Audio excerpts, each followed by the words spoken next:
You can either live your dreams or live your fears. And I think the majority of people actually are not living their dreams, but are living their fears. So I want to ask you a question. What are your fears? What are you afraid of? What are you scared of? Because we all have fears, don't we?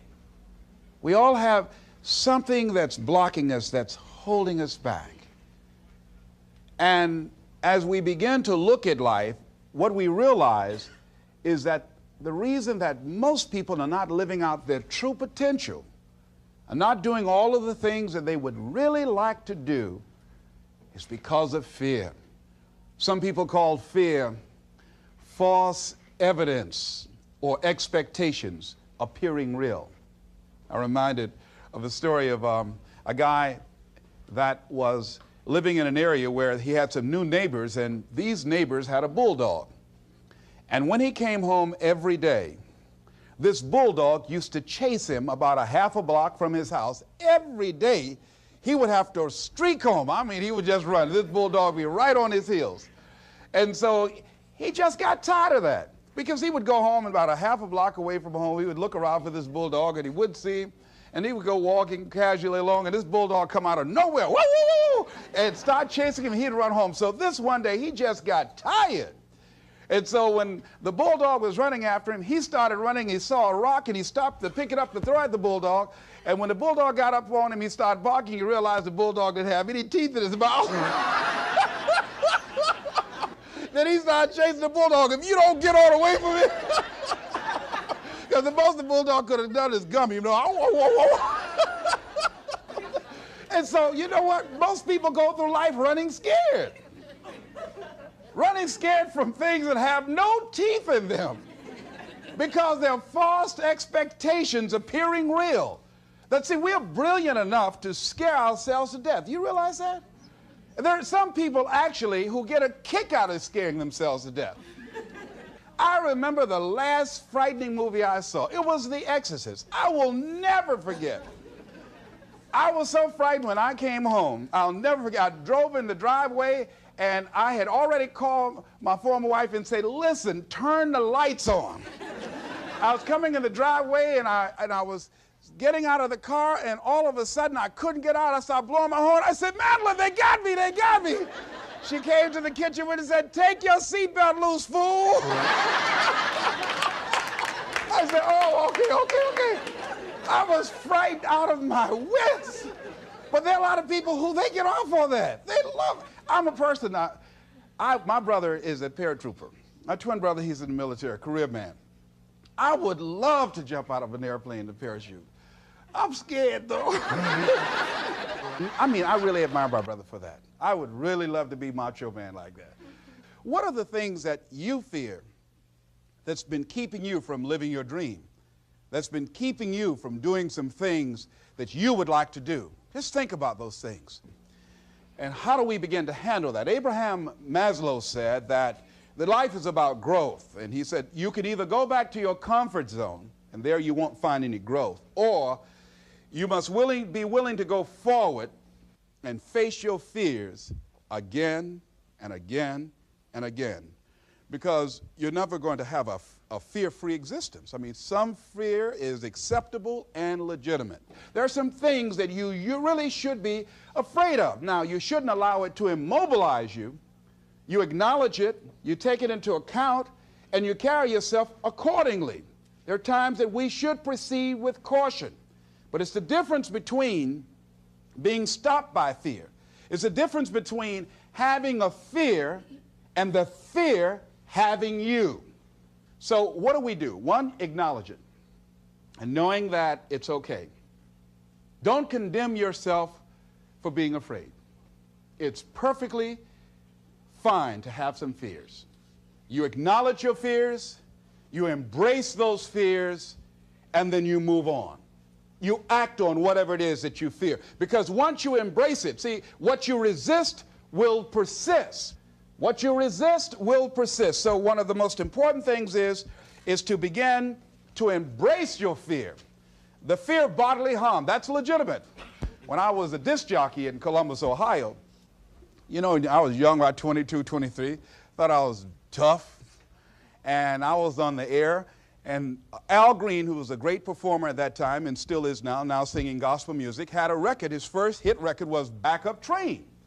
So a guy came in the town and was impersonating Al Green. I happened to know Al Green because I'd already booked him. And so when I found out this guy was impersonating Al Green, I came on the air and did an editorial about him, and I exposed him.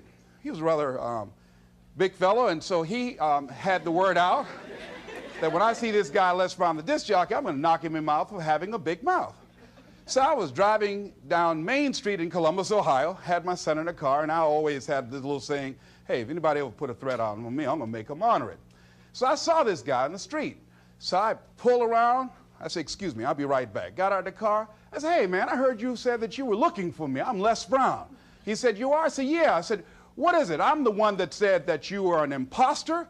I said, I want to know what you're going to do about it. He opened his coat and he had a gun there. I say, but whatever I said to hurt your feelings, I want you to know it's all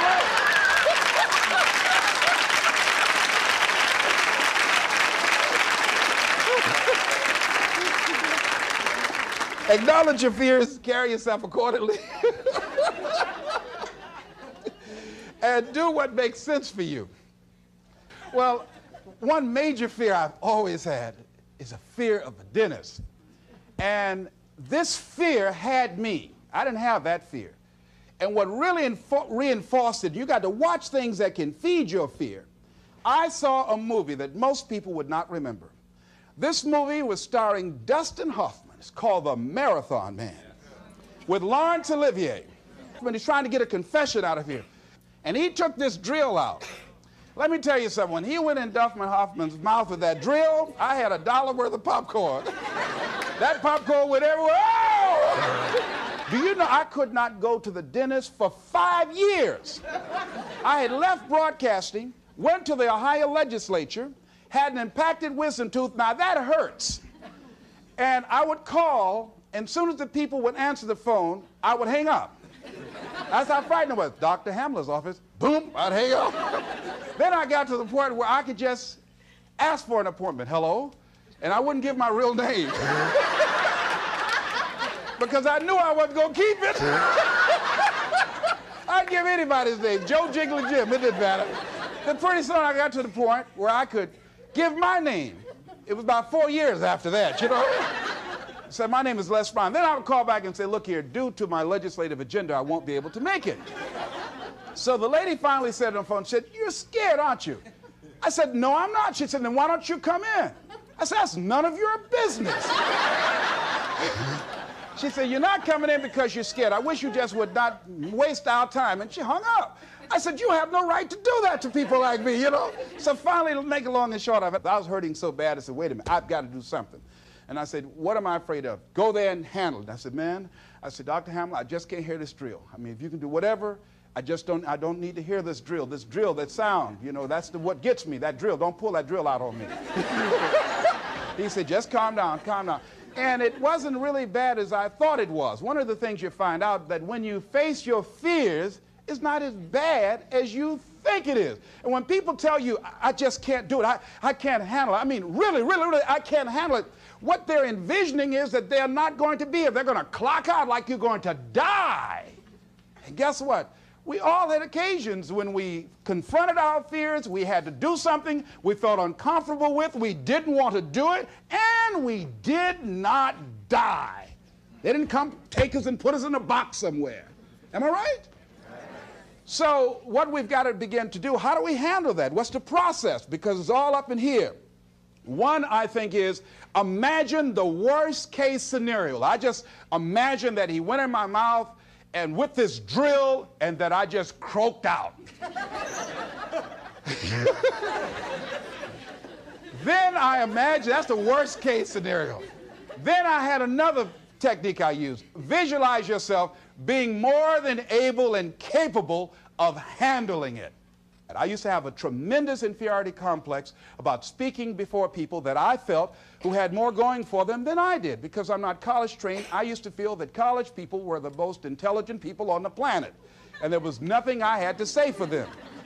And what will they listen to me for? That's the way I felt. And so I had to visualize myself speaking before them, speaking before various audiences that had more going for them than I did, and realize and appreciate my own value and that I was a worthwhile person, even though I didn't have all going for me. I didn't have the money, I didn't have the education that they had. So part of the process is seeing yourself, being worthy, being capable, having what you need to make you a worthwhile person, and that you're more than able, and that you deserve to be listened to, or you deserve to have that dream and that passion and whatever it is that you see and envision there. You've got to see it in your mind's eye and know that you've got what it takes. Repeat after me, please. I must see in my mind's eye. See myself. Confronting my fears. Handling my fears. I'm more than able. Shake somebody's hand on your right and left and say, you got the right stuff.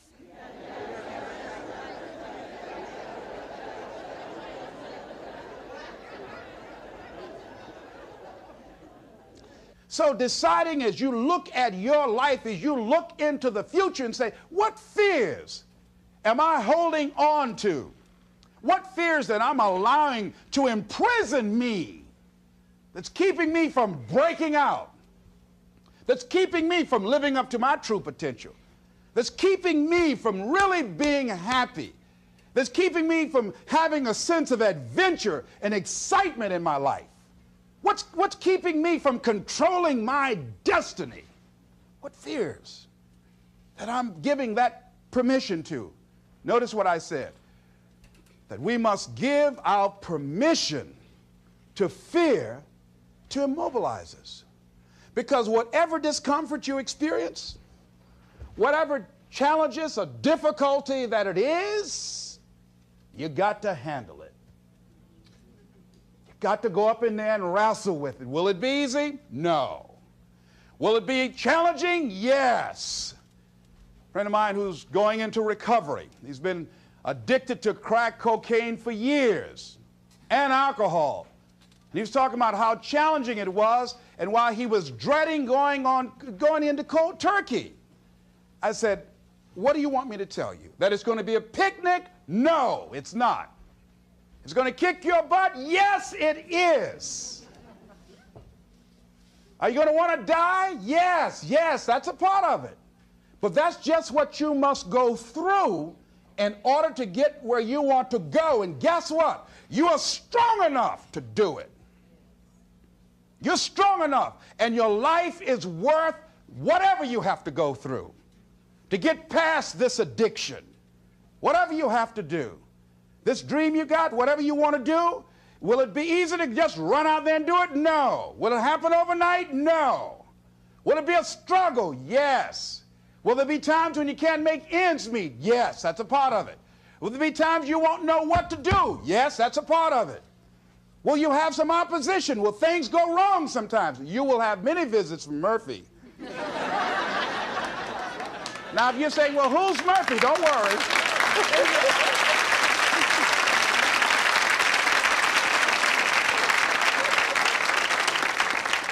Somebody must have told us someplace along the line, I don't know where, but somebody must have told people, oh, life is going to be real easy. No. If they told you that, I've got a special announcement. They lied.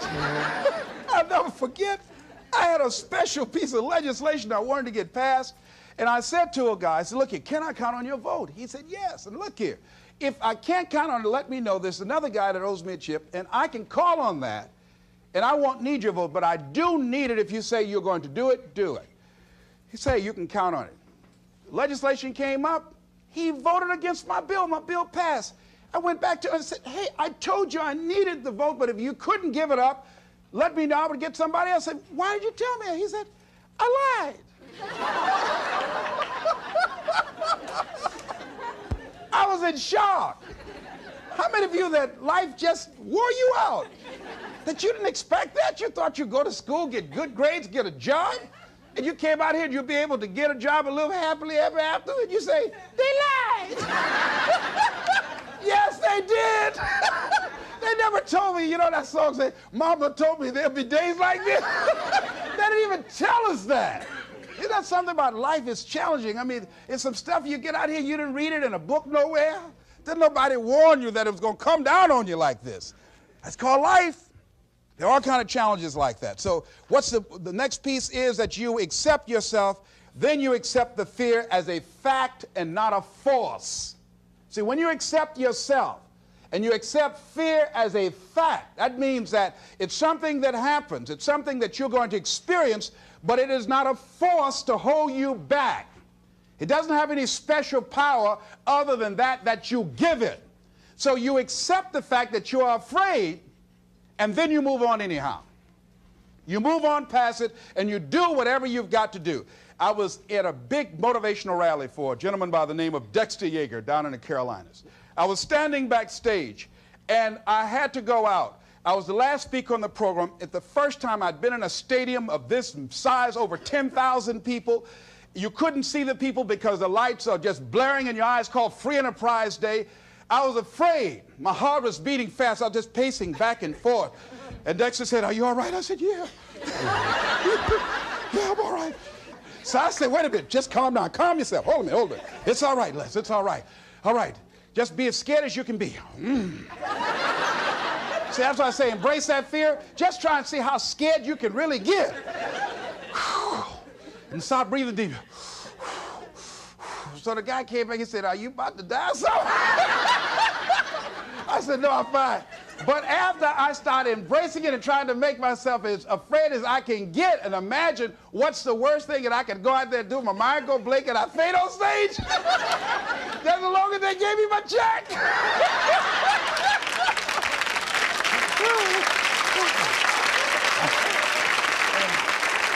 But once I started laughing at myself, I started talking to myself. I said, "You know you scared today?"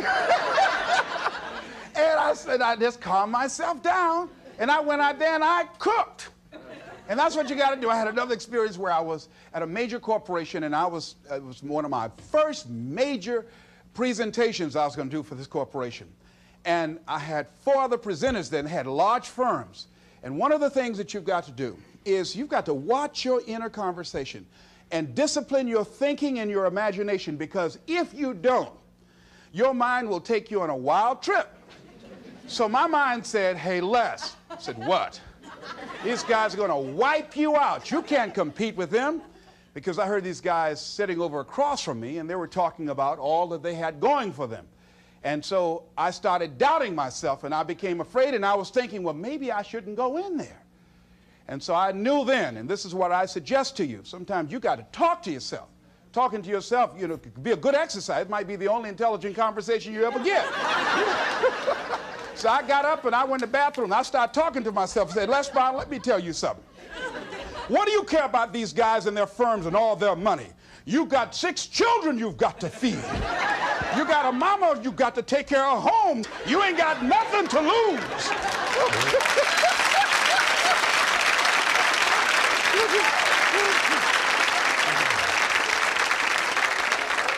I went in that room and looked at those people. I said, "Don't you do nothing till you hear from me." And I got that contract too. You gotta do that. So when you have your lower self talking to you, telling you what you can't do, part of what you've got to do is be your own motivator. And you can't talk casually to yourself. You can't stand around and say, "Now, you must calm down now." No, that subconscious mind won't hear that. You've got to have a good conversation to yourself. Hey, and answer yourself too. Don't pay these people any attention. You answer yourself. "Hey, what you gonna do?" "I'm going there and get off." "All right, very good. Go in there and take care of business." You've got to talk to yourself, and you build yourself up, and you'll feel your energy level coming up, and people will feel that around you. See, now, if you go through life being afraid, people can sense that. They can pick up that fear. So that's why you've got to stand up inside yourself. I'm reminded of the little boy that was on a bus, and some bigger fellows were picking at him, you know. And so he wanted to move from by them. They were thumping him on the head. And so he stood up just to get from by them, and they would push him back down.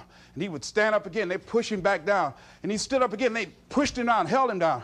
He said, "You might hold me down, but I'm standing up inside myself." And that's what you got to do in life. See, when you are not filling your life with the things that you are capable of doing. See, we all have some stuff that we've been given. And I don't think that it's optional for us to sit on what we have. See, if you're sitting on what you have, what you've been given, and I think everybody's been given something to bring to the planet, that only you can do that, only you can perform that, only you can initiate that activity. And if you don't do that, if you're not filling in your life with your life work or your mission, then there are gaps in your life. And what we do when we're not living out our true identity, we begin to fill the gaps. We fill the holes with garbage, alcohol, drugs, worry, self-destructive behavior. So when you begin to look at your life and you know that you're not doing what you can do because you have allowed yourself to be held captive by your fears. Now, when you don't have a true appreciation and acceptance for who you are, and you allow yourself to be immobilized by fear, what happens in the process is that you begin to abuse yourself. You begin to sabotage your life, you begin to sabotage your dreams, you begin to unconsciously work against yourself. You become your own worst enemy. So what do you do about that? Well, you begin to realize that your dream and your gifts have so much meaning and so much value for you till your hunger for them will begin to push you past the fear. Your hunger to have them will give you a special drive. As you work on yourself, as you begin to acknowledge your true identity, the true power that you have, the true capacity you have to bring about change, the miracle-working power that you have within yourself to do the things that you want to do. When you take them on, I'm reminded of a man who, this gentleman was doing a special study of a special tribe in Africa, headhunters. And he had difficulty in developing a relationship with these tribesmen because of the fact that he had fear. He had fear they were going to take his head. I tell you, all fears aren't bad. That was a legitimate fear. That was a good fear to give you a headache. So he worked there for a long time with no effort, no progress in developing a relationship and rapport and being able to achieve a level of trust.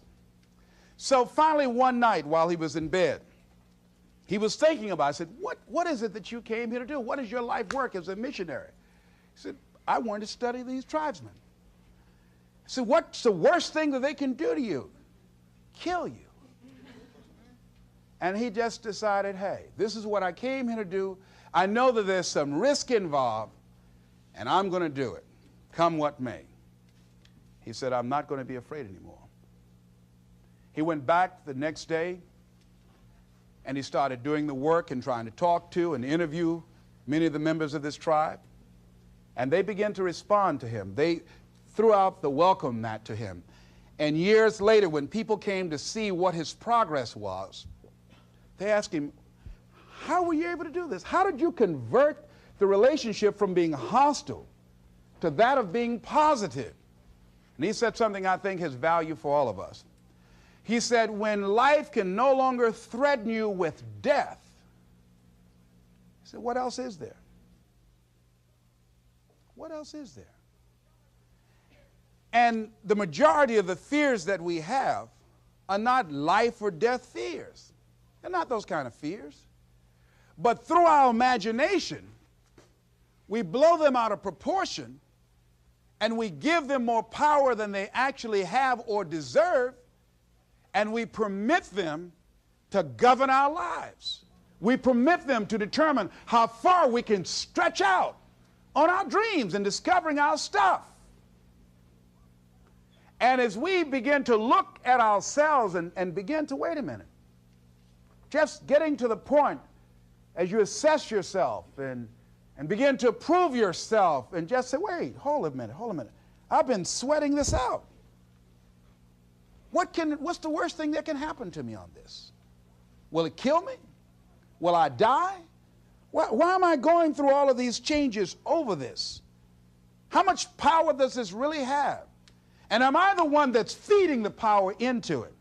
See, a lot of times we allow ourselves to be fed and to be programmed into being afraid. I mean, you watch the news and read the newspaper, you'll be scared to come out the house. Am I right? You'd be afraid. So what kinds of things, what kinds of thoughts are you feeding your consciousness? What kind of things are you putting in your mind that will enable you to either move forward or to justify why you're staying where you are? Another piece that I look at, that when I finally decided that I was going to go to the dentist, the pain was so great. I couldn't hold out any longer. All of a sudden, the fear didn't matter. I can't but take me. Now, some people need fear, you know. I have a friend that we told him, hey, man, you know, you need to lose some weight. You're getting overweight and out of shape, and at our age, we need to have a regular program. And Bud said, man, I've been fat since I was a little boy. I'm big bone. I've never seen a fat skeleton, though, you know. Well, Bud became ill. How many of you ever seen a fat skeleton? Raise your hand. All right. Bud became ill, passed out, and I was there, and the doctor was talking to him. And Bud, I think, was going to go right back to same old eating habits and doing everything. You know, he said, look here, you are a diabetic. He said, now, here's some of the side effects. You know, you could go blind, you can become an amputee. None of that touched him. He said, you can become impotent. He said, what did you say? Bud has lost weight. He exercises every day. He's into body sculpturing. 48 years young. He looks great. I can't believe it. But just that one statement made all the difference in the world. Bud is a new man today. So what is it that has to happen to you? Some people don't take corrective measures to improve their health until they get a pronouncement that they're about to die. Then they start, okay, all right, I'm ready to do whatever you want me to do. But they won't do that. They can see people dropping off like flies around them. Well, that's them. You got to go from something. We go through life really blocking ourselves constantly. And fear is one of the greatest instruments that we could use to stifle our true potential. When you begin to look at your life, you can decide to use fear as a blocker, or you can decide to use it as building blocks. That you decide, hey, look here, I'm going to move in this direction. I'm not going to allow anything to stop me from doing what I want to do. Shake somebody's hand on your right and left and say, I'm unstoppable.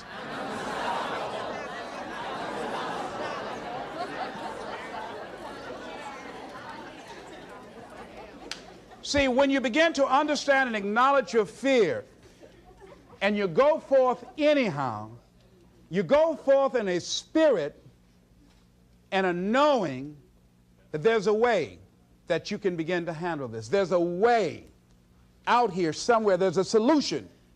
What it is that you're seeking, that you have the capacity to whatever comes up, to handle it, to face it. And rather than feeling powerless, you begin to feel powerful. See, when all of the major downsizings that are taking place around this country, there are a lot of people who are biting their fingers in fear that they might lose their jobs. But there are few people who have decided within themselves, I'm going to make it. Some people aren't waiting to be cut. Some people are moving on their own because they feel within themselves, I've got what it takes to make it. They're not afraid about tomorrow because of how they see themselves, because of what they feel that they deserve, because of what they feel that they can create for themselves. Because these people have decided, as they look at the future, as they look at themselves, there's a way. Where there's a will, there's a way for me to begin to create a way out of no way. And when you have that kind of consciousness, when you have that kind of spirit, nothing can stop you. Nothing.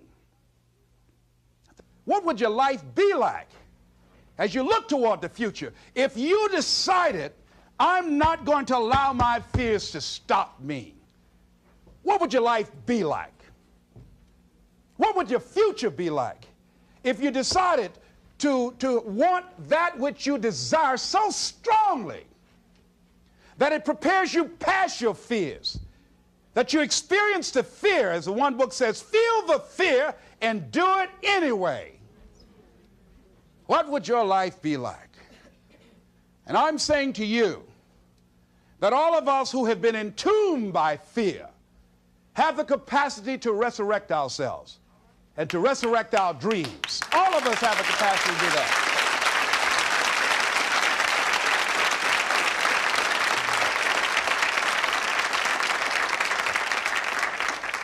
And you have, is it easy? No.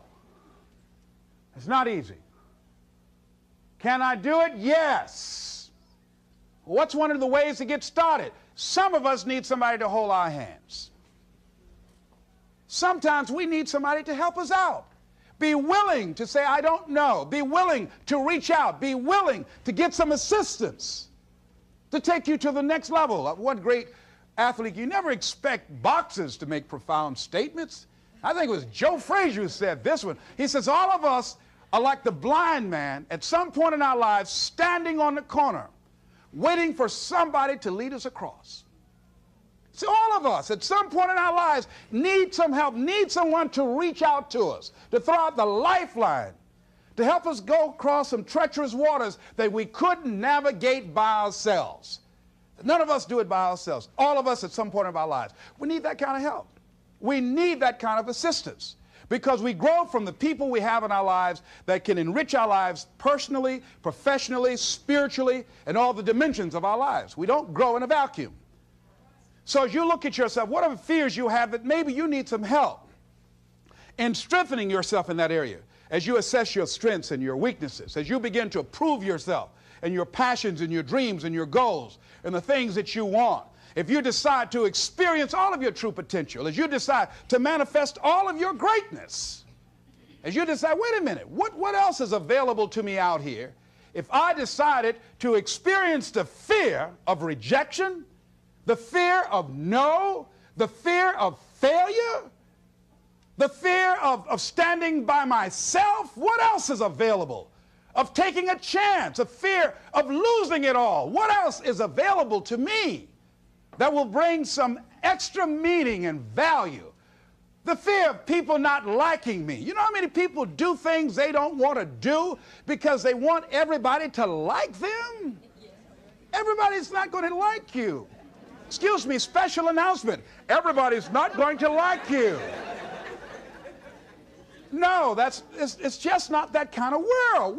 But you know, there are a lot of people who won't take positions on issues, who won't take a stand for things they believe in, who won't speak up for themselves because they don't want to make anybody mad. Oh, it was Bill Cosby. He said, I don't know what the secret of success is. He said, but here's what I know what the secret of failure is. He said, trying to please everybody. You can't please everybody. But there are people who have the fear of rocking the boat. So they just go alone in life, just go alone. Well, how do you feel? Well, I don't really want to say. How many of you know people like that? Raise your hand. These people aren't living life. They're not truly experiencing life. What do you really want to do? Well, I don't like this, but I guess I'll go ahead on and do it. No. The life is too short for that. Too short and unpredictable, moseying through. Not trying to disturb anything, not trying to shake anything up, not trying to make any waves. You see, there are some people who come through the universe and their level of contribution and the level of energy they manifest is so small, so inconspicuous that when they go, you won't even know they left. I mean, there are people who die on jobs and you say, hey, where's John? Oh, John's been dead 6 months. You're kidding. No. Is that right? Yeah. I didn't know. Why didn't somebody say, well, I guess we didn't miss him. But there's some people, because of their personality, because of their contribution, because of the investment of their time and their energy and the impact they have there, that when they go, everybody will miss them. See, when Mother Teresa checks out, everybody will know. When Rosa Parks, Everybody will know. Nelson Mandela, everybody will know. Why? Because of their contribution. See, but there's some people, because their contribution is so small, no one will care. So I'm saying, before you are boxed and buried, decide that you're going to box and bury your fears. Decide that you're going to begin to live life on a new level, seeking out new horizons, that you're going to find more love and more joy and more ways to give more to life. Guy said something, I love this. He says, everything a man does for himself, guess what? He takes with him. But everything he does for others, he leaves behind. So when you begin to say, what is it that I want to leave? What contribution that I want to begin to make? What difference do I want to make in life?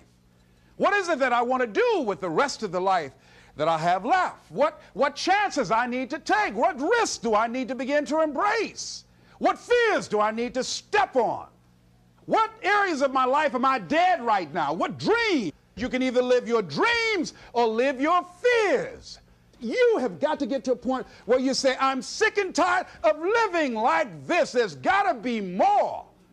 That's when people go out and strike out on their dreams. That's when people get out of relationships where they're dying together rather than growing together. That's where they leave jobs. So where are you going? Away from here? I don't know.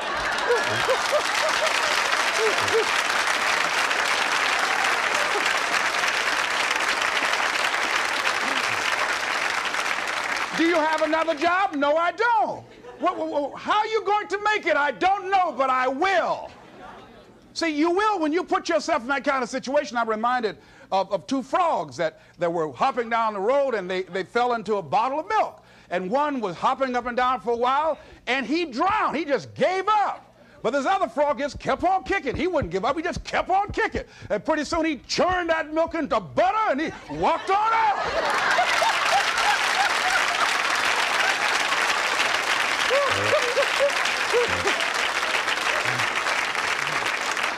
So I'm saying, when life catches you by the neck and blind slap you, whap and knock you down, I said, just keep on kicking, you know, and you can kick on out of those circumstances, whatever they are, not be intimidated by them. Repeat after me, please. I'm going to keep on kicking. I'm going to conquer my fears. I'm never going to give up. Shake somebody's hand on your right and left and say, keep on, keep it on. Keep on, keep it on.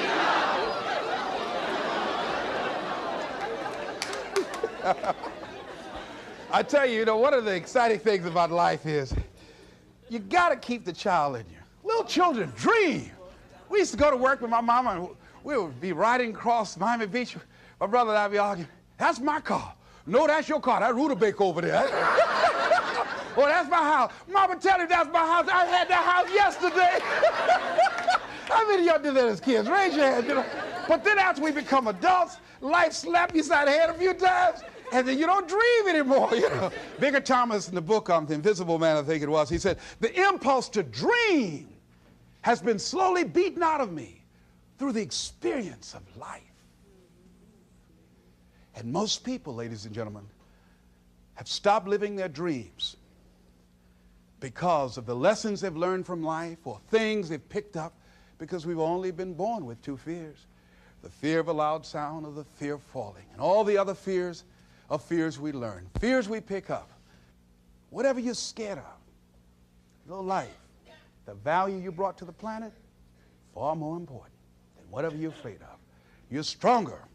So as we begin to look toward the future and look at what will it take for us to break through those fears, one, acknowledging the fear, knowing it's all right, some fear is healthy. Beginning to know that your dreams, your passions, your drive to achieve whatever it is you want, as it has more power and meaning, it will move you past your fears. As you begin to feel that you deserve it, your passion and goal is so strong, the fears won't matter. As you begin to trust yourself and put yourself in the situation where you have to make it happen, you will make it happen. Ladies and gentlemen, I don't believe this. I know this from my own life experience. I know that you've got greatness within you. I know that you have unlimited potential in you. I know that you have something to give to the universe that was not here before you showed up. Somebody said that life is God's gift to us, and how we live our lives is our gift to God. What kind of gift are you giving? And what kind of gift could you give if fear wasn't an issue? And I'm saying you can have fears, but don't surrender. Don't let your fears have you. You're more than capable of making this your decade. This is Mrs. Mamie Brown's baby boy, Leslie Calvin Brown, saying, it's been a plum-pleasing pleasure as well as a privilege. Thank y'all here.